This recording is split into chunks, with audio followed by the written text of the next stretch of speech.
kasih semua. Sebelum kita memulai kegiatan kita, mari kita berdoa. Izinkan saya berdoa sesuai dengan iman kepercayaan saya, yaitu Kristen Protestan. Mari kita berdoa. Terima kasih Tuhan, hari ini kami siap untuk melaksanakan kegiatan kami. Biarlah Tuhan bantu kami dari awal, pertengahan hingga boleh berakhir dengan baik. Terima kasih Tuhan. Amin.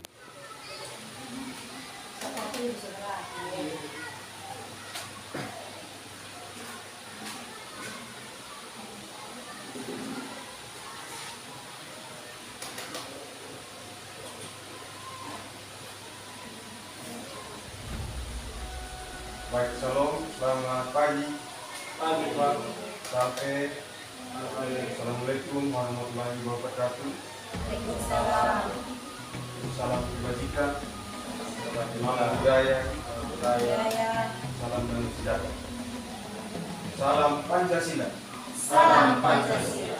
Baik, terima kasih Bapak Mama yang terkasih. Pada pagi hari ini saya akan mau mensosialisasikan tentang apa itu budaya positif yang ada di sekolah kita. Jadi Bapak Mama bisa melihat di slide sana.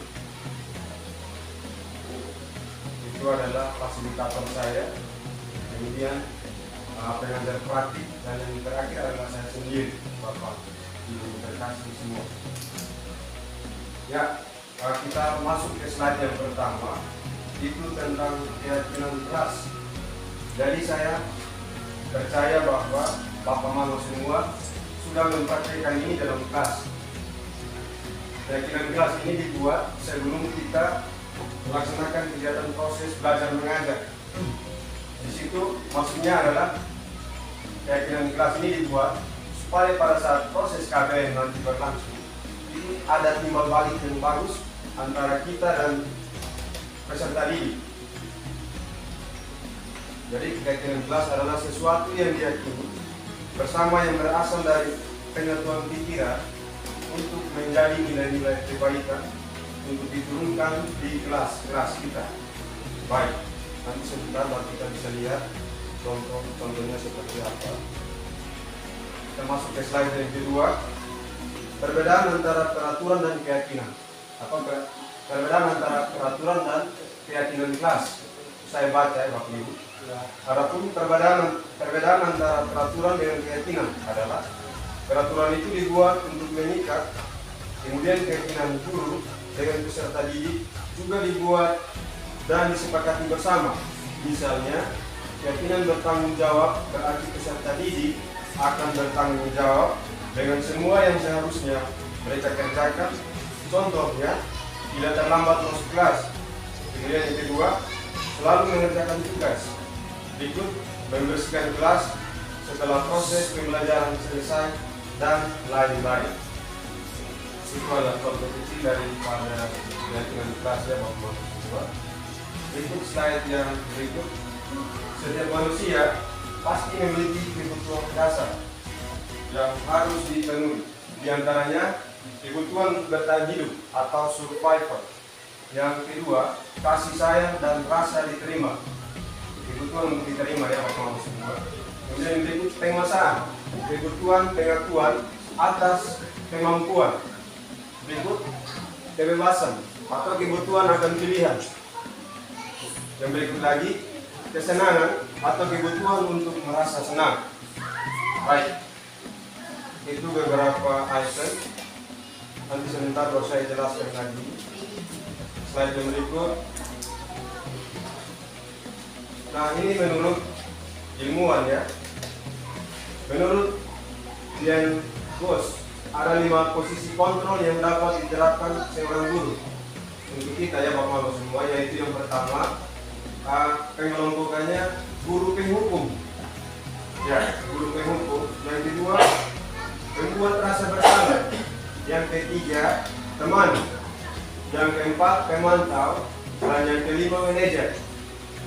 Nah, berdasarkan 5 dari para ilmuwan ini, Dian Bos ini, kita sebenarnya harus kita lakukan sebagai seorang pendidik itu, kita harus memposisikan diri pada manajer. ya Bapak semua. Karena yang pertama itu kita bisa lihat secara bersama, saya ini juga termasuk guru penghukum, dimana kalau waktu proses pembelajaran berlangsung itu pasti kalau ada anak-anak atau ada peserta didik yang buat kesalahan itu kita langsung panggil. Contoh realnya kalau kita guru olahraga atau guru PJK di lapangan, biasanya kalau dapat dianggap buat kesalahan kita langsung panggil dan kita push up 5 kali. Nah, itu guru penghukum. Yang kedua,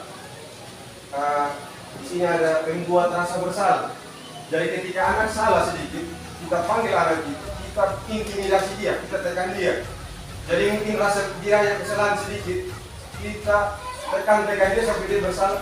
Dia sepertinya membuat kesalahan yang sangat besar. Itu guru pembuat bersalah, rasa bersalah ya. Kemudian yang ketiga, teman ini. Terkadang kita sebagai guru atau pendidik, kita salah menempatkan diri. Kenapa saya bilang salah menempatkan diri? Karena kita buat tidak ada ruang di antara kita dan anak murid, sehingga anak murid itu terkadang mereka memandang enteng kita, para guru itu. Jadi tidak ada ruang, makanya tiba-tiba mereka datang tidak tegur, mereka datang itu langsung sapa, mungkin berteriak dari jauh dan lain-lain. Itu kalau kita sebagai guru menempatkan diri sebagai teman. Yang keempat, pemantau.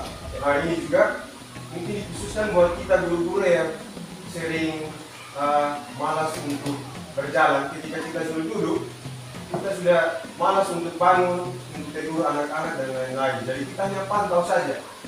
Oh itu. Contoh saya duduk di sini, saya bilang, Ardi, tolong duduk dan dia. Itu contoh daripada guru memantau. Dan yang terakhir, seperti yang sudah saya bilang tadi dari awal, bahwa kita para guru ini diharuskan untuk kita sebagai manajer.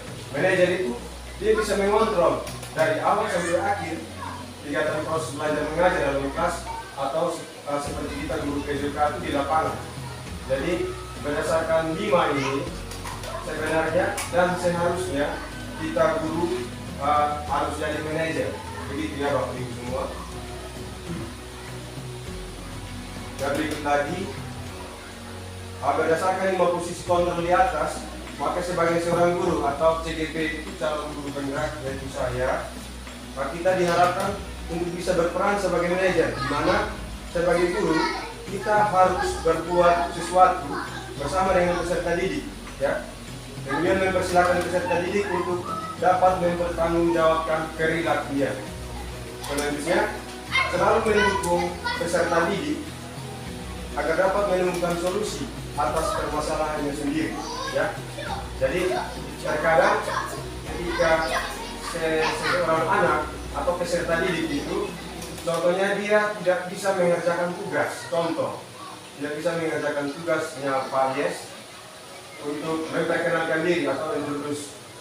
Jadi kalau saya introduce myself begitu, untuk bisa itu saja dia susah. Nah, bagaimana kita sebagai guru bahasa Inggris kita bisa membawa anak ini untuk dia bisa memperkenalkan dirinya dengan bahasa Inggris, ya. Itu cara-cara tersebut kita yang lebih memahami itu. Bagaimana kita bisa membangun rasa percaya dirinya dan lain-lain. Berikut, ya Bapak Ibu semua kita bisa lihat itu adalah contoh-contoh kegiatan kelas kami, guru dan murid. Jadi saya percaya bahwa di sekolah sini, di sekolah kita sudah terapkan seperti itu. Yang pertama, selalu menjaga kebersihan kelas dan halaman sekolah, itu sudah pasti.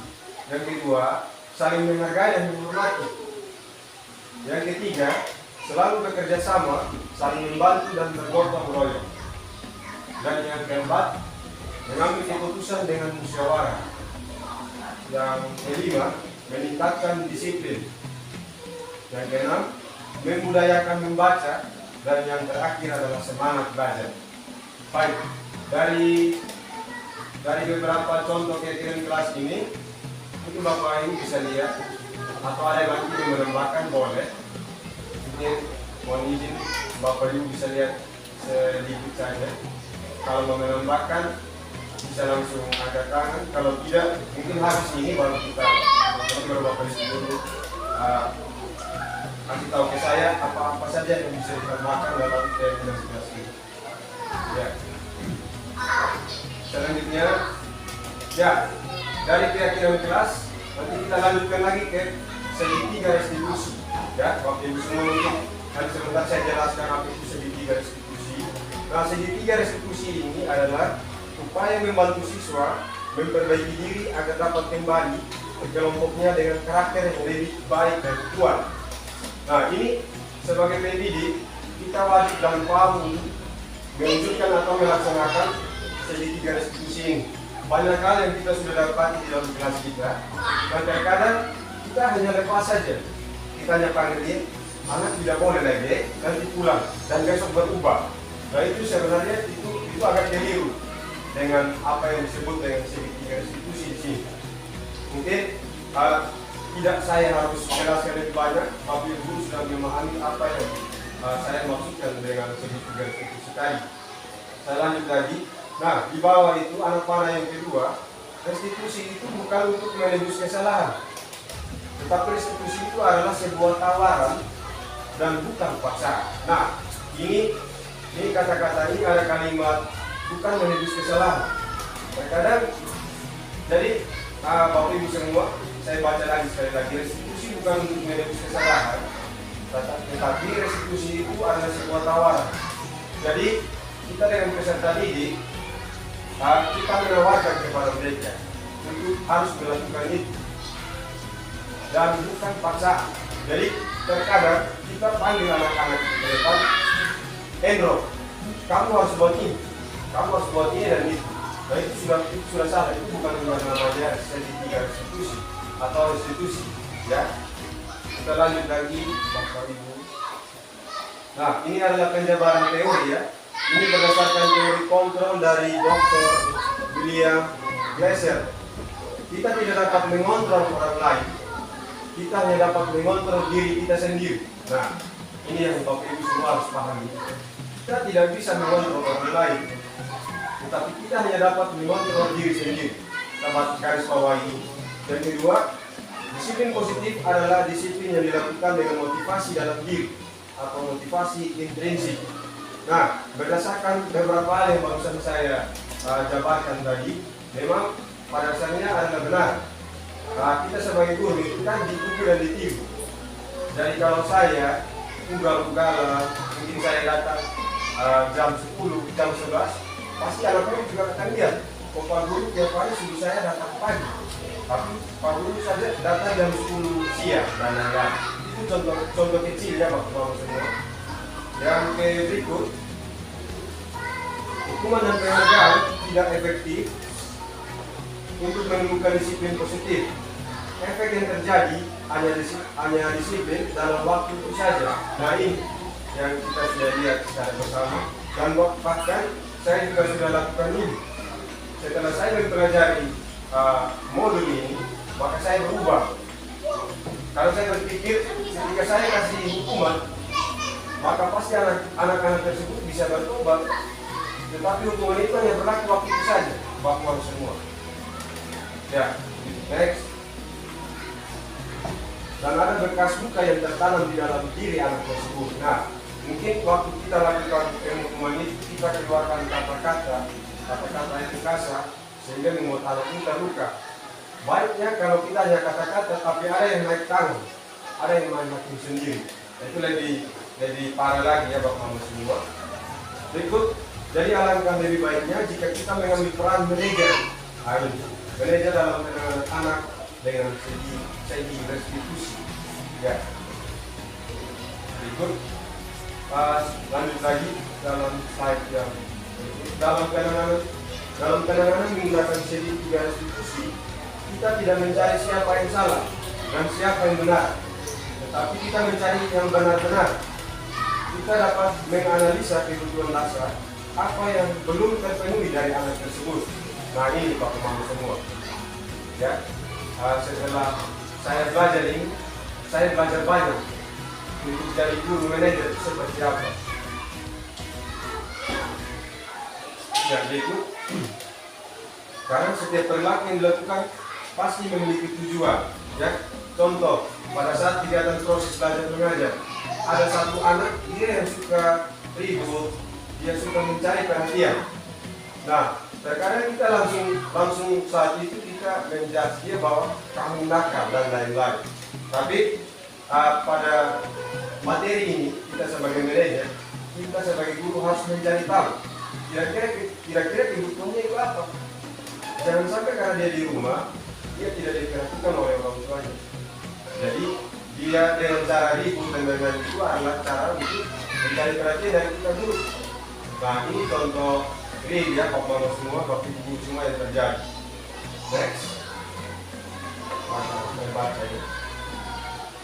Ya. Kemudian kita bisa membuat keyakinan pada kelas yang kita ampuh.